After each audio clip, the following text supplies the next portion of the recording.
I don't give a about my net worth. So many people tell me, I've got this great idea, but I don't want to hear about but. Like, let's go for it. Part of being an entrepreneur is to have the courage to fail. If you're afraid to fail, you ain't gonna do shit. The global sports company Fanatics, you heard of it? Yeah, you have. Founder and CEO, Michael Rubin. Welcome back, sir. I've seen death in its eyes. I've almost gone bankrupt multiple times. There are so many things that I should not have succeeded at, but I have because I won't quit. If you set goals that are easy to accomplish, then you're actually saying you want to fail. Before we jump into this episode, I'd like to invite you to join this community to hear more interviews that will help you become happier, healthier, and more healed.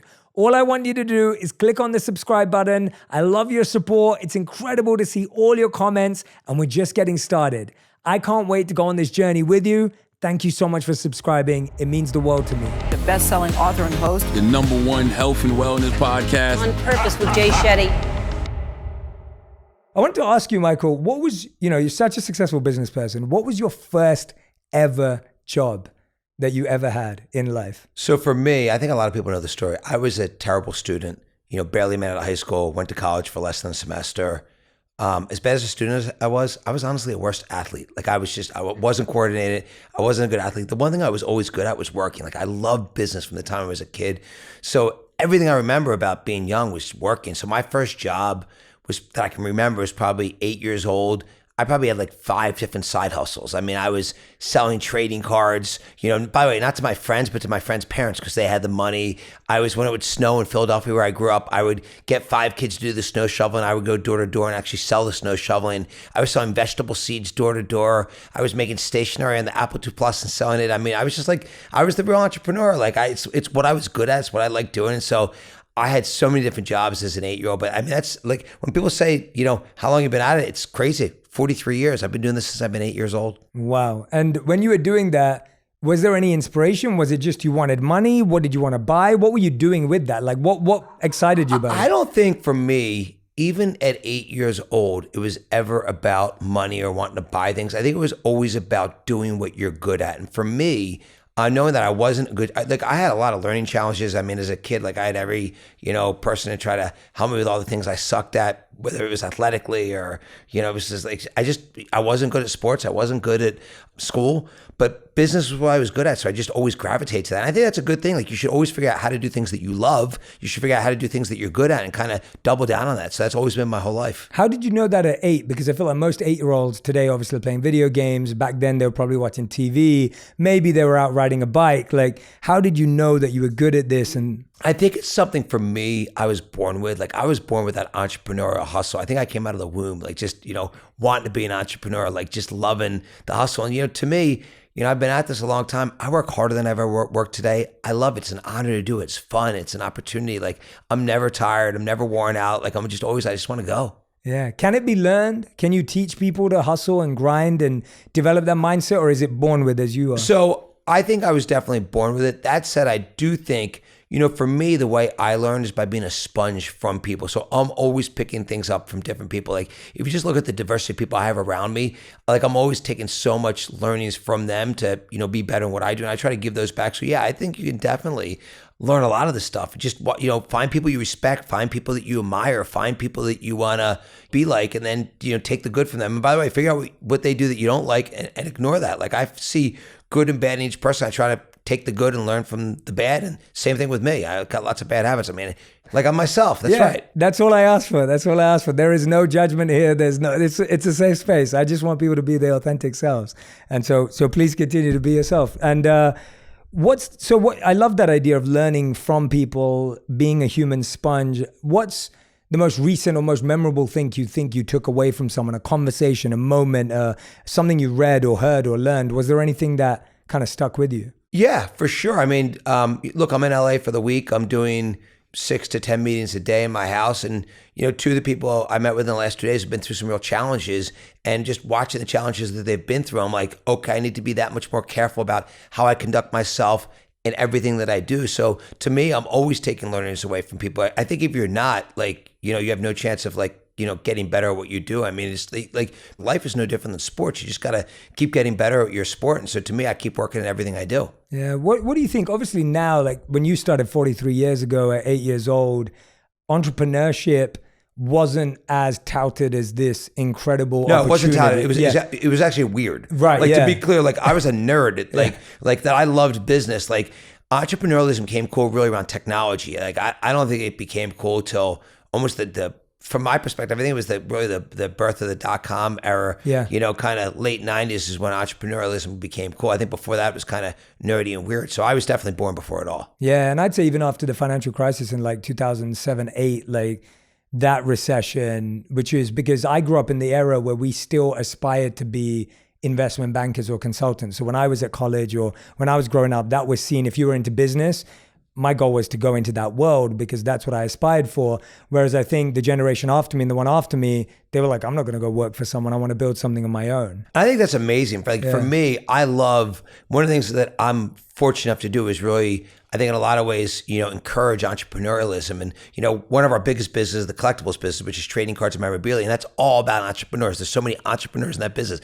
It's probably the business in a lot of ways that I actually relate to all three of our businesses, but it's the business that's maybe the most relatable for me because I grew up selling trading cards as an 8-year-old, but also it's all about entrepreneurialism. Talk to me through that business because, so I remember, so back in London, obviously, where I grew up, I collected football stickers, right? Soccer stickers. Yeah, so that's what of we'd course. have. We'd have you'd have the spread with all the Premier League clubs and you'd collect the little stickers and that was a big part of collectibles.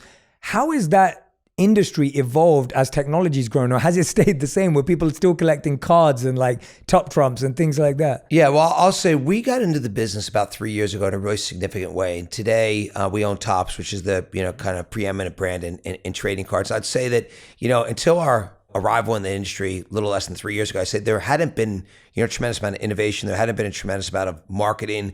You know, we kind of looked at the business and said, wow, like this is such an incredible collector base, such an incredible fan base, yet it hasn't changed for like decades here. And you go to the big trading card show where there's more than 100,000 people that come to Chicago this past summer. It's called the National Trading Card Show. Yeah, it looks like something from 20, 30, 40 years ago. So for us, that just meant opportunity. It meant if you actually make innovative products, you actually really market these products, you build a better consumer experience and bring people forward into 2023, like what an opportunity. So for me, like we do that in all of our business. Like we love finding great opportunities, big challenges, and kind of being unrelenting about going after them. Yeah, how has that changed? How has that practically changed? Like, are people still buying cards and trading? Yeah, physical cards are the biggest part of the business. It's in a lot of ways very similar to art. But I can tell you, like, just as one quick example, this year, you know, our team came in and actually the CEO of our business, Mike Mahan, said, hey, I got a great idea. Every time a player debuts for the first time, I want to put a patch on their jersey, and then as soon as they get done the game, I want to pull that patch off and put it in a one-on-one trading card. So you have the card from the first. So think about for us, you know, maybe I grew up in the Michael Jordan era. Had I had, you know, Kobe Michael Jordan, or if I had Michael Jordan or Kobe's first one-on-one LeBron, cards, that could be the most valuable keepsake that I could ever have. And so, you know, that innovation, like for us, it was really simple. Like, yeah, why would you not want to put a patch on someone's jersey, stick it into a card and make this a one-on-one card? But no one did that until we created it. And by the way, it's already live. We came up with the idea this past December. It was live in April with all baseball players. It's going to be 300 to 400 baseball players debut this year, you know, with this debut patch that we put into a one-on-one card. So that's just like one of dozens of examples of innovations, because you have to be aggressive. We have to be great entrepreneurs. We have to push in whatever we do. Yeah, no, what I love about that though, for everyone who's listening, is I think we're stuck in this world now that believes that all innovation has to be digital or technological or virtual or some sort of, you know, AI, whereas this is like the most tangible, physical change, but it's still so valuable because it's what people want. Look, we're in 3 businesses there. Our first business where we started is what we call Fanatics Commerce. That's our merchandise business. We own Lids, the hat retailer. Yeah. We own Mitchell Ness. We own Fanatics, which operates, you know, obviously all of the different league, you know, the NFL shop, the NBA store. And we sell, you know, more than $6 billion of mostly fan apparel and headwear. Okay, about more than 100 million units of merchandise a year. That's a very physical business. Okay, but AI is helping us to do things more effectively. Mm-hmm. In the collectibles business, AI is going to help us to be more effective. And then our third business is the online sports betting and iGaming business. So, you know, for me, we still do a lot of physical things, but there's so many things in the digital world that help us to be better. Yeah, no, but I love that collaboration and thinking about it that way, because sometimes the greatest value to someone is a physical change, but you're learning that through the AI. I still want to wear my Kobe jersey. Yeah, exactly. You know, exactly. I want my Bron card. Yeah, that's the same thing. I'm still buying. I support Manchester United. That's my soccer team, and I'm still buying, soccer jerseys every single year. Well, we appreciate that because that's a Fanatics, Fanatics store. Even though we absolutely suck right now, but it's But that's what being a sports fan's about. Sometimes you're gonna have the great years, and you're getting those championships, and other times you're gonna suck, and you got to stay with your team. Exactly. You got to feel the pain. I'm a real fan now. I grew up as a glory hunter because we just won everything, and now I'm going through real fandom of 10 years. We're gonna test you now. We're gonna see what you're made of. Are you really committed to Man United here? Yeah, that's. I'm being tested right now. I'm being Perfect. tested. But we were talking about people entrepreneurship not being touted when you started. When you look at it today, now it's become the cool, sexy, interesting, fascinating thing for people to want to try. It's not necessarily things people are good at, like you said you were. It's not necessarily a skill that we honor or give it the kudos that it deserves. What are the mistakes people are making when they think about being an entrepreneur today? Well, first of all, entrepreneurialism isn't for everybody, but if you think it's for yourself, you better go out there and try it, put your best foot forward. For me, look, the biggest mistakes I see people make in building a business are kind of a couple common themes. One is, first you have are you even going to take the at bat? So many people tell me, I've got this great idea, but I don't want to hear about but. Let's go for it. If you have an idea, you want to do something. I love the story you were just telling me before we went on here that you came over here and, you worked one place for 6 months. Then you're like, I want to go out and do this. And you went out and did it. Part of being an entrepreneur is to have the courage to fail. You just have to go out there and try it. And by the way, when you fail, which many times you will, you're going to learn from that failure. You're going to grow from that failure. You think the best, you talked about Kobe being your favorite, athlete. Well, guess what? How many times did he fail and then he got better and he pushed through it? And so that's what being an entrepreneur is. So from my perspective, it's really all about, first and foremost, if you have something you want to do, if you believe in it, go for it. Don't worry about whether you succeed or not. Go out and take the swing. And guess what? If you strike out, if you fail, just go back again. And I know some people are going to say, oh, well, he's really successful now, so it's easy to say. But I got to tell you something. I've seen death in its eyes. I've almost gone bankrupt multiple times. I've had epic failures, and every one of those led me to be better in what I do. So that's my first thing. Second thing I'd say is, you need great people around you to succeed. Whether it's great people you're learning from that you want to be a sponge from, whether it's you build a great team to do what you do. I know for Fanatics, we have 18,000 people that get up and go to bed obsessed with how do we improve the fan experience each day.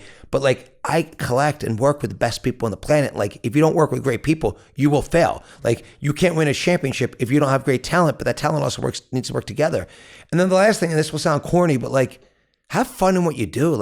I love what I do. I have the greatest job on the planet. I get to wake up, work 18 hours a day, go to bed thinking about, what's next. I dream about my work nearly every day. I'm having work dreams all the time because I'm obsessed with what I'm doing. It's it's fun. It's I should pinch myself. It's so awesome what I get to do. Yeah, absolutely. No, I love hearing that. And I think, what's fascinating to me as well with being an entrepreneur, my story was very different to finding my way into entrepreneurship. I grew up thinking I had to have a steady job because that's how I was raised by good Indian immigrant parents who made me academically astute. And so I was a straight A student, did first class at uni. I was always good at that. And then I got into a job afterwards, after my own detour. And when I finally got into a job, I was just like, this doesn't feel right. This doesn't feel like this is going to use my skills to the best of my ability. This doesn't feel like I'm going to propel and do well and become my best version of myself. It wasn't about money or what I thought I could win at. It was, I just don't feel this is going to complete me or make me feel like I'm winning in the way that I can. Listen, the most important thing is enjoying what you do every day. I'm going to tell you something. I know a lot of people that have been really successful financially and they're miserable. You know what? They don't love what they do every day. They're not happy. For me, I don't think about financial success. I think about just loving what I'm doing. Now, financial success can tell you, are you winning or losing? That's your report card. That's the scoreboard, right? Good financial results means you're winning. Bad financial results means you're not winning in the current moment. But for me, I just want to love what I do every day. I couldn't agree with you more. I want to wake up and do what I love every day, which is why I do this, because I get to sit down with fascinating people, pick people's minds, and then we each learn from each other. Absolutely. And by the way, I guarantee you, I'll leave here today having picked up some things from you, and you'll leave from here. Oh, I'm definitely going to. That's the way it works. That's the way we should all be students of each other. Yeah, absolutely. Who's the randomest person you've learned from? I wonder, who's the most curious, random, intriguing person that we wouldn't expect for you to learn from? Not like a business mogul or a, someone like that, but someone you're like, you know what, that person, I didn't expect to learn from them, but I did. Is there someone like that comes to mind? I could give you 1,000 examples. I could tell you when I used to be part of the ownership group of the Philadelphia Sixers, I'd walk through the arena and I would ask lots of arena workers, what's going on here today? You know, what's working, what's not working? Like, you know, you can pick up things from everybody. I could walk through the street, look at what someone's wearing and say, hey, where'd you buy that? Is that a good, do you like that? Do you not like that? Like, I'm always asking questions. So, you know, for me, I mean, that's pretty random if you just walk up in the street and ask somebody, you know, where'd you buy that? Why'd you buy it? Do you love that? So I'm always picking things up. I'm watching the way trends are changing with people.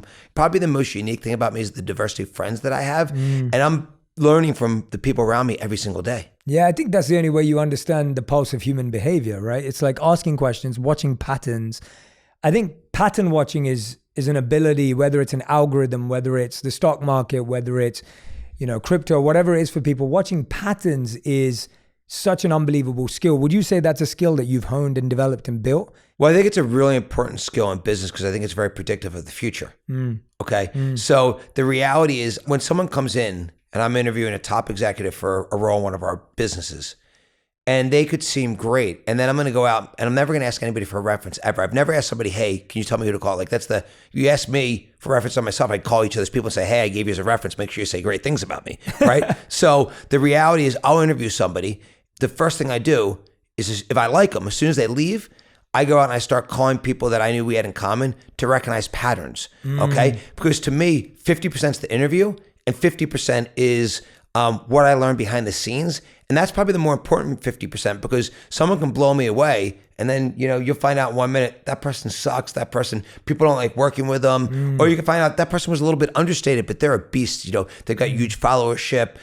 They're super smart. They've got an unrelenting work ethic. So to me, pattern recognition is everything and I use it in everything that I do. By the way, I use pattern recognition when I go play blackjack with my friends. You know, there's 3 types of cards you're going to get. Cards are either going to be, you know, you're either streaking hot, you're streaking cold, or you're kind of in between. And, you know, when you're cold, you should not do what sometimes I'll do if I'm misbehaved, which is be aggressive when you're cold because you got a pattern going on. So you got to recognize patterns in whatever you do. I find it fascinating how super powerful entrepreneurs hire and fire and recruit and, you know, reward and retain people. What have you found when you're interviewing someone? I feel like you must have interviewed so many people over the years for huge positions, small positions in the beginning.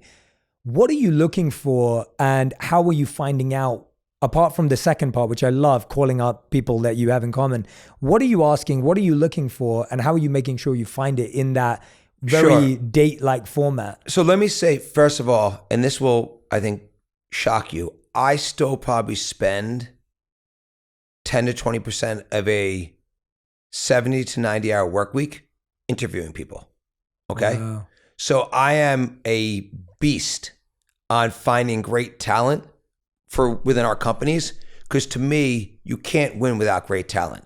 So it is probably the thing, or one of the things that I spend the most time on is the quest for incredible talent. I'm looking for, first, does someone have the subject matter expertise and the intellect to be successful in what we want them to do?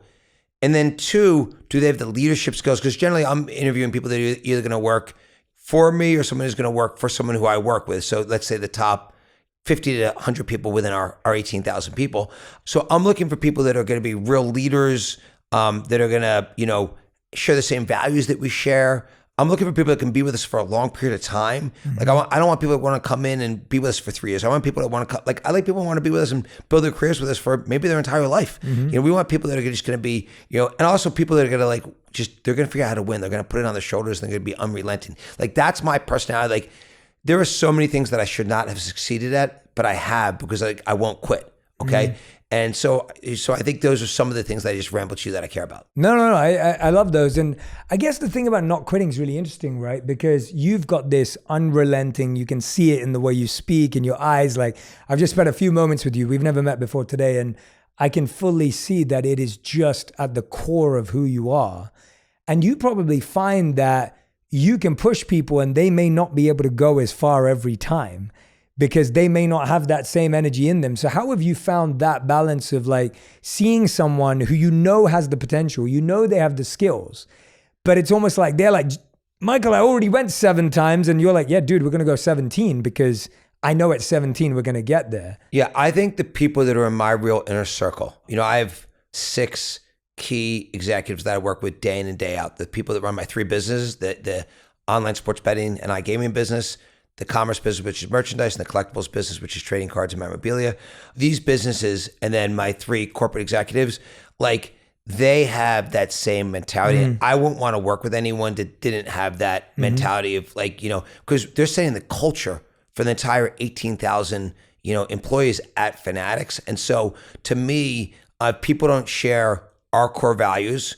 They don't believe in what we believe in. There's probably not going to be the right fit. They could be a great human being, a great individual, and just not be right for us. Do you ever take a break? Have you ever taken a break? To me, I don't understand work-life balance. It's not who I am. So I'm not going to apologize for it. And I know I sound like people could listen to say like this guy's a little bit deranged, but I am who I am. I know what I'm good at, and I know what I like doing. I mean, it may shock you, but I fully relate to it. Like to me, I think people. I appreciate it. I'm trying to get more people to, try to get more people to not look at me like I'm crazy. And I would agree with. I feel exactly the same way. Like this week, and this is my average normal week. I have morning hikes where I'm out with people that I work with, but I love them and I enjoy their company. They're not people I have to work with. They're people I enjoy working with. So I'm having a hike meeting in the morning, which is 7:30 a.m. Then I'm at work, whether I'm doing this or whatever I'm up to, whether I'm recording meditation. So sometimes I'm alone in a studio and sometimes I'm with people. And then I have meetings, and then I've been having dinner meetings too. And I love it. I wouldn't have it any other way. I've had the best interactions. I'm getting to know the best people. I know their families. I know they're getting to know their kids, their spouses, whatever it is. And to me, it's like, this is what I want life to be. I actually don't look at life as work and life. Like I don't have that disconnect. And I actually think that when you look at life as a disconnect, that's when you think you're taking away from the other. And that's I also think if friction. you do what you love to do, it almost breaks those barriers down. Totally. Yeah. No. So I'm actually more on your side than people may think. I'm a big fan of having my daily routines and habits that make me the best version of myself. Like obviously meditation, working out, there are certain non-negotiables. Are there things in your day that you do that are your routines that may not be those things, but things that you're like, this one thing that I do per day, this makes me feel great? It's probably centered around work, if I'm going to be that's cool. honest with you. I mean, I was always pleasantly plump until my journal came out. So now that my journals came out and I've gone from 210 to 160, I'd say working out is more important to me. When you're 210, it's harder to work out. When you're 160, it's much easier to work out. So you live here in the top of Runyon, and for me, kind of hiking to the top of Runyon, I've done that once already this week. I'm going to do it again tomorrow. Like I love doing it. Like it's a blast for me. Working out's actually something that is becoming good for me because it's the one thing that lets me get a little bit of a mental break. Putting my phone down sometimes, I can be so addicted to my phone. It's just like, I just need sometimes at dinner when, my family has dinner, just like put my phone down for 20 minutes. That's a good thing. So I'd say things that have helped me of late have been, getting those 3 to 4 workouts in per week because it does give me some mental clarity. I'd say putting my phone down 20 or 30 minutes a day when I'm just not going to look at it and say, okay, like give me a mental break. Because I think you could just become so obsessed that it's bad for you. And then you become less effective. Yeah. Probably the biggest routine I have, if we say like, let's keep it real, it's going to be the people that I work close with. It's talking to them all the time. I'm always just like peeling the layers back on what we're doing. So like any of my top leaders, I'm on the phone with, on Zooms with, meeting with in person all the time because that's the way we're just like building the best business. Yeah, absolutely. And I do believe that it's what it takes for the level of success that you've achieved. I wonder, if you Google your net worth, it says 11 billion. It could be more, probably is. How do you define how much you're worth? I don't. I'll tell you a story I probably shouldn't say. God, this is blowing somebody up. I shouldn't blow up. But like Forbes reached out and they said, hey, we want to put you on the cover of Forbes for the Forbes 400. I'm like, no, I don't want to be known for my net worth. I want to be known for building a great company. By the way, there's so many things with our company that we suck at, that we need to be better at. Like, I want to be like, the way I look at it is I'm a big startup and I want to make sure that I'm always fighting to be better in everything we do. And in everything we do, I want to build what we make better for the fan. And we have so much to do to accomplish that. So I don't want to be known about money. I want to be known about making the world a better place or making my company better. Those are honestly, the two things I'm maniacally focused on. Yeah, I believe it. I genuinely do. And I think, by the way, who can, like, I'm not in a competition for like, totally. It's irrelevant. Like my life is not changing financially based on anything that happens going forward. I'm fortunate that I'm in a nice position today. So like, to me, the thing that gets me most exciting is winning in business because that's my sport. That's what I'm good at. And so I look at each business and I look at not all the things we do right, I look at all the things we do wrong and all the things we can be better at. And so I'm always saying, how can we improve in everything we do? Because guess what? There are a lot of things we need to be a lot better at. And that's what I'm focused on. And then, up front, you talked about kind of giving back. It's interesting. I never, ever cared about making a difference in the world until I had an event in 2017 that changed my perspective. Before that, I would just always write checks. You came and said, hey, I'm doing this. Hey, let me give you a check to shut you up as quickly as I could because I didn't care. I just wanted to focus on work. And then my eyes got open, which is what people always say, like, hey, should I be behind this? And I said, do what's authentic, do what's real. And, for me, that's kind of how my life has kind of, evolved. Yeah. And why was it, I believe it was Meek Mill who introduced you to criminal justice? Well, it wasn't, I mean, everyone knows the story at this point. Yeah. Meek got, sent to prison for 2 to 4 years for popping a wheelie on a motorcycle. The smartest thing he did for both of us was say, hey, can you come to court with me that day? I want you to see what happens when a black person goes to court. I didn't even understand what he was saying. And then, I watched him get sent to prison for 2 to 4 years for not committing a crime, for popping a wheelie on a motorcycle. Like that was the most uncomfortable thing that's ever happened to my body because it was like, I'm used to being in control. I'm a strong business leader. I'm used to leading. And now I had a judge who sent him to prison for 2 to 4 years for not committing a crime, for popping a wheelie on a motorcycle. And it was like the most out of body experience I ever had. And so once he ultimately got out of prison and we started the Reform Alliance, for me, I learned a really valuable lesson because a lot of people told me, don't get involved with this, don't get involved with him, you're going to hurt your business, you're going to hurt the Sixers. And I just went with my instincts, which is like, this is my brother and like, he needs help. And by the way, Jay-Z and Desiree Perez from Rock Nation stepped up in a huge way. Like, it was kind of us collectively. But like, I've had a couple experiences in the last 4 or 5 years where we've done things where people told us would be bad for business, bad for us, and we didn't care. We did what we thought was the right thing. And you always get paid back in karma. Like that is something I've learned in the last 5 years. Probably the biggest thing I've learned in the last 5 years. Don't worry about what people tell you is going to be the right outcome. You do what you think is right. If you do what's right, it generally works out. Yeah, no, and I'm glad you repeat that story. There may be some of our audience who may or may not be aware. So thank you for sharing that. And I wanted them to hear it from you because it's so interesting when something becomes so personal, when it happens to someone that's so close to you, the issue almost becomes so much more relatable and easy to access. For you, what have been some of the most, like, I loved what you said, like the moment you walked in here, I was telling you how much I've appreciated the impact work you're doing, and you're like, we're not doing it fast enough. There's more to do, Well, we're not. And I love that. Like, that's exactly the energy you need to have. So walk me through the wins that have been there, that have shown you that you're doing the right thing, and then walk me through what are the issues that you're still trying to solve and figure out. Well, look, the interesting thing was when Meek got sent to prison in November 2017, just about everybody I knew said, do not get involved in this. This will reflect poorly on the Sixers. This will reflect poorly on Fanatics. Less people will buy tickets and they're going to see you helping a criminal. And so Desiree, Perez from Rock Nation, myself, we spent a lot of the next 6 months, working every day to get him out of prison. And once we got him out of prison, Meek said to me, and I said to Meek, like, look, this is destiny, man. You got sent to prison because you were the one anointed to help fix the system. And if you would have asked me before November 12th, 2017, when he got sent to prison, if you would have said to me, what do I care about from a charity perspective? It was writing checks to get people out of my office as quickly as possible. I did not care about any issues. But what Meek used to always say to me, Michael, this is a normal day for Black America. And so, that he had been sent to prison for a technical probation violation, it was easy for us to say, we have to change the probation and parole system. That's what we set out to do. The interesting thing was, when we finally decided to do this, which was, I guess, finally, when we did it immediately, I was trying to figure out how to come up with a goal. Because to me, you have to come up with big, bold goals. And this speaks to entrepreneurialism and not taking a kind of charitable approach to things. I asked a friend of mine who I don't want to name, but someone I have huge respect for. I said, how many people should we try to get out of probation and parole? They said, well, how many people in the system? I said, 4.5 million. They said, well, go with 10,000. That's a really safe number.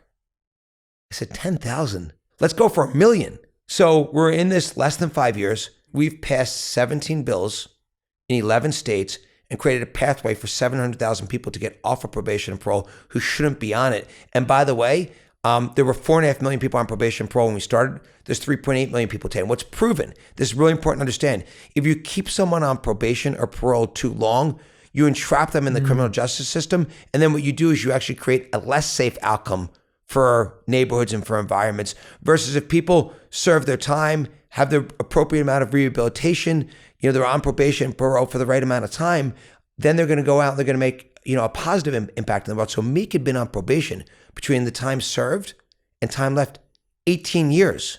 Now in California, where we're doing this today, the governor signed it in one of the first bills that we did with Gavin Newsom, which was amazing, is a 1-year cap on misdemeanor and a 2-year cap on felonies.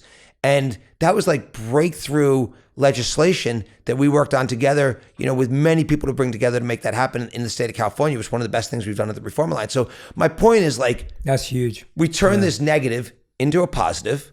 We then came up with a really bold goal that people thought we were nuts. When I told people, a million people, everyone looked at me like I have 7 heads, but I'm like, what's the worst that happens? So we get 300,000 people, 400,000 people. I'll still think we won. I don't care. Yeah. You want to say we failed because we didn't get the million? And by the way, now we're gonna surpass the million, I think. Wow, that's incredible. And you're so right. Most of us, when we set a bold goal, whether it's to make an impact or whether it's in business, we're actually just worrying about what everyone will think if we don't hit that goal. So I'm going to give you a great example. So go for it. Today at Fanatics, we've built a pretty big business in our commerce business, which is merchandise. That's where I started. That's where a lot of people know us from. By the way, we still have so much to do to be better, so many things to improve the consumer experience, to innovate more product. We're a leader in that business. In the collectibles business, we're a real leader today. In the online sports betting and iGaming business, we're just starting, okay? We're going to be, Fanatics Sportsbook just launched earlier this year. We'll be basically in just about every legal state by the end of this year under the Fanatics brand with one wallet. I woke up and our guys, we talk about being number 3. Hey, FanDuel's number 1, DraftKings number 2, we're number 3. And, we aspire to be number 3. Today we're number 8. We're just starting. And I woke up about 3 weeks ago and I called our CEO, Matt King, who's amazing. I said, Matt, our goal needs to be number 1. By the way, maybe we'll accomplish it. Maybe we won't. Maybe we won't be successful at all. The jury's out. We're investing $1.5 billion to try to be the top player. Okay. But I don't want to play for number 3. Number 3 is a loser. I want to play for number 1. And so many people are going to say to me, so many people listening to this would be like, wait, you want to be number 1 to FanDuel and DraftKings in online sports betting and iGaming? I'm declaring right now, it's the first time I've publicly said this, I want to be number 1. I have no idea whether I have any chance of that accomplishing. But I can tell you what, I'm not waking up to try to be number 3. That's a loser. And that's what's got you here. So you feel convinced that that's what it was. What was do you remember the first big goal you ever set? I do. Yeah. In 2009, I made a goal. I said to all our team, I said that I want to build, we were $250 million in revenue, 2010. I said one day we could be $1 billion in revenue. That division's $6 billion today, okay? I said one day we could be $1 billion, okay? Then 4 years later, we said one day we could be $5 billion, okay? And we were only just trying to come up with goals for just to try to measure, success or failure. But I love coming up with bold goals, and I don't care whether I accomplish them or fail. I care about coming up with bold goals to work against and then making huge progress against them, whether I accomplish them or not. Yeah, the point is you're more likely to challenge yourself enough to come up with better strategies, more products, better customer service. You're actually just going to improve drastically towards that level. If you set goals that are easy to accomplish, then you're actually saying you want to fail to start with. Yeah. If you come up with bold goals, and by it's easier, look, I know what people are going to say. I'm an owner. It's easier to say that as an owner, okay? And maybe sometimes you just need to set goals up that you say to yourself because you don't want to tell your boss always, okay? Or you tell your boss, here's the budgeting goal I'm giving you, but now let me tell you the real goal that I have, okay? And so I like rallying people against big, audacious, hard to achieve goals because I think you're just going to accomplish more. Yeah, absolutely. How does this energy convert over to Michael's love life?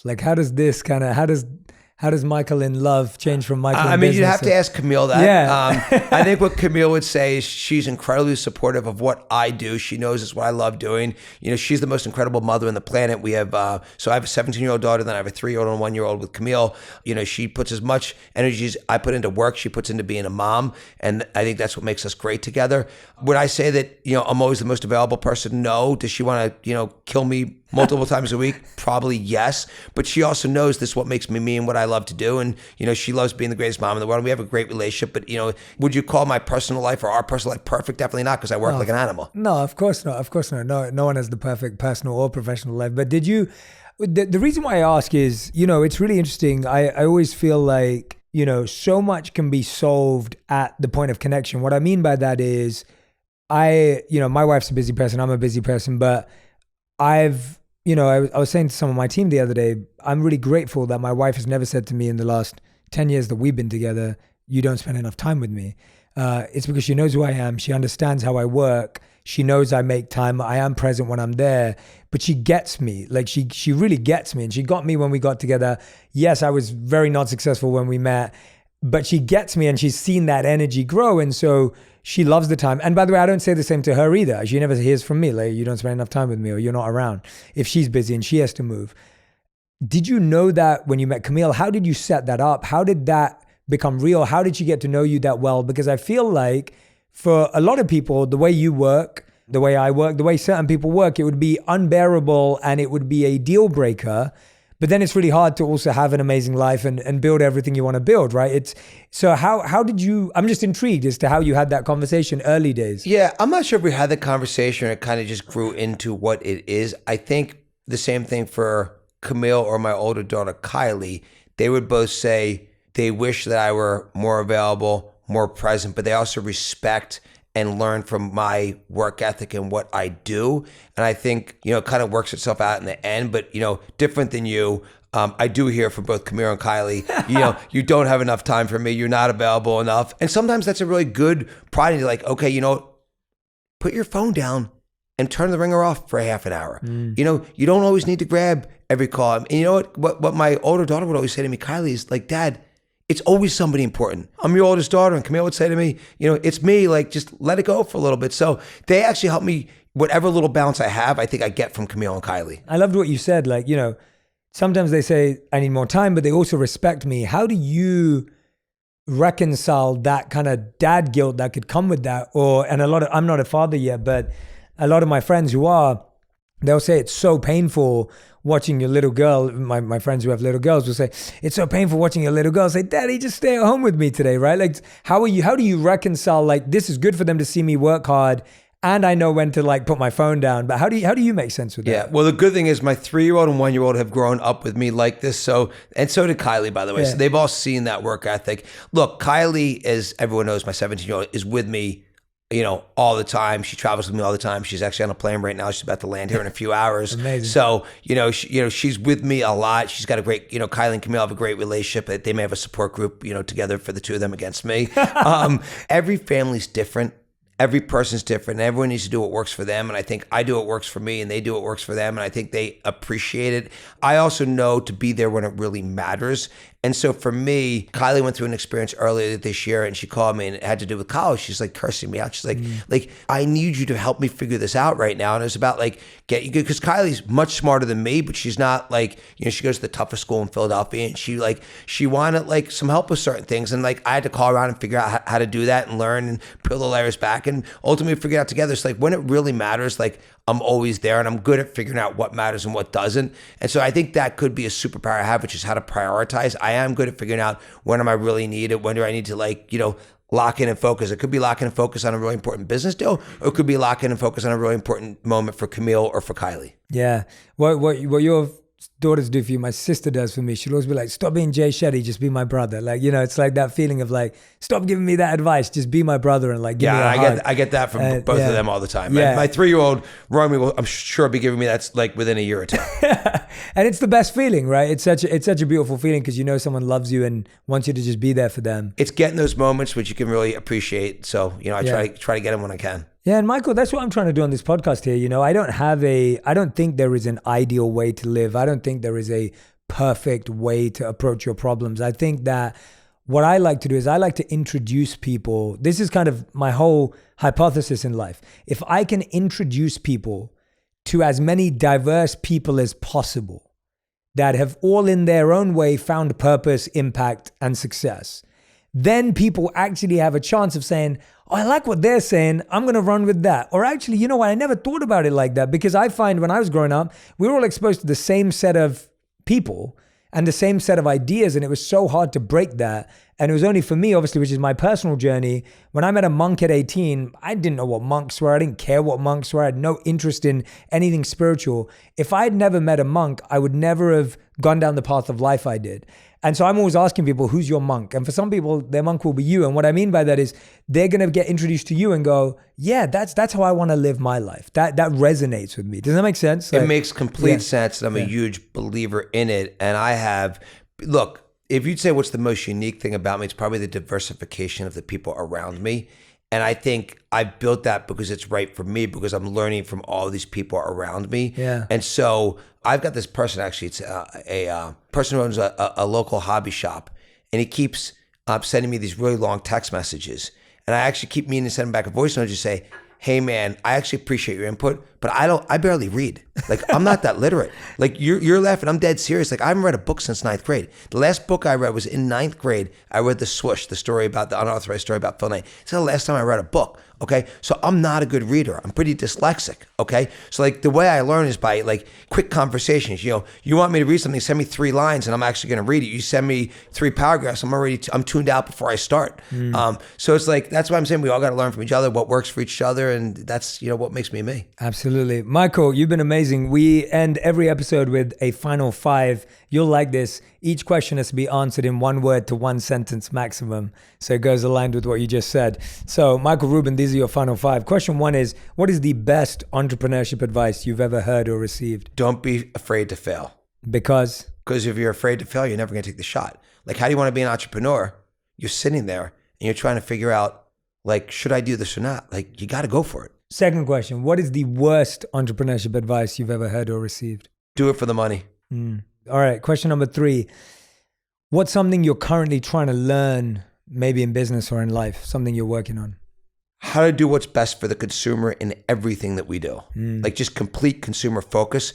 I didn't grow up as a complete consumer person, so I think there's things, if I look at parts of Fanatics where we're not good enough, we haven't been good enough, I'd say it's an obsession with the consumer. Yeah, that's what I always loved about, I still love it today. Like, when I grew up, I remember the first time my parents took me to Disney World, and I was just like, everything about this place is like perfectly organized for me to have the best time of my life. Yeah. And it's insane how much detail you can put into someone's experience. Yeah, I think we got our business model right.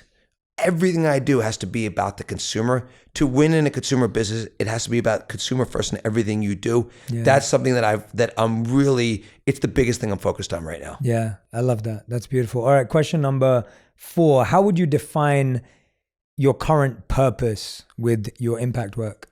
Real change. Like, to make real change, not like so many people who make impact work, first of all, writing a check is easy. Okay. If you have money, writing a check is easy. Like, don't think because you give money away that you're making a difference. Like, go do the work. Okay. But making real change, like, measure the results, treat it like a business, not like, a charity. Like, we don't want to run the Reform Alliance like a charity. We want to run it like a business. We want business results. Beautiful. 5th and final question. We ask this to every guest who's ever been on the show. If you could create one law that everyone in the world had to follow, what would it be? Couldn't be president after 65. I want the president of the United States to be an animal from a work ethic perspective. I want them to be on their A game. I want to make sure that they're maniacal about the country the way I'm maniacal about my business. One law to go in place, max, you can't be elected to become president after 65 years old. Michael Rubin, everyone, if you've been listening and watching, make sure that you cut the clips for TikTok and Instagram that related to you, insights that you loved, share them. I love knowing what are the lessons you're taking away. What are you practicing? What are you implementing and putting into your life? I think everyone just got the best pep talk that they need for right now in their life. This is going to get you to those big goals. Listen to this episode, share it with your friends, share it with your family. I'm sure someone just needs a train to come run through their mind and break through all of the barriers that they've set up. I think Michael's that train. Michael, thank you so much. Or, by the way, disagree with us. Tell me what you don't agree. By the way, Totally, I love when you course. disagree with me too. Yeah, totally. Of course. If you disagree with us, you can tell us too. You'll do that anyway. I don't need to ask for that. Hey, thanks for having me. It was a blast. Thank you, Michael. Such a blast. I appreciate you, man. And thank you for being what I appreciate about you is your clarity, your commitment to that clarity, and that you're still open and available to learn. I think that curiosity, that's what I see in you. It's like complete clarity, complete commitment to who you are, and then still being curious. That's a deadly combination. So thank you. Well said. And I'm going to try to preach it and do it every day. Thank you, man. Thank you. If you love this episode, you'll love my interview with Kobe Bryant on how to be strategic and obsessive to find your purpose. Our children have become less imaginative about how to problem solve, and parents and coaches have become more directive in trying to tell them how to behave versus teaching them how to behave.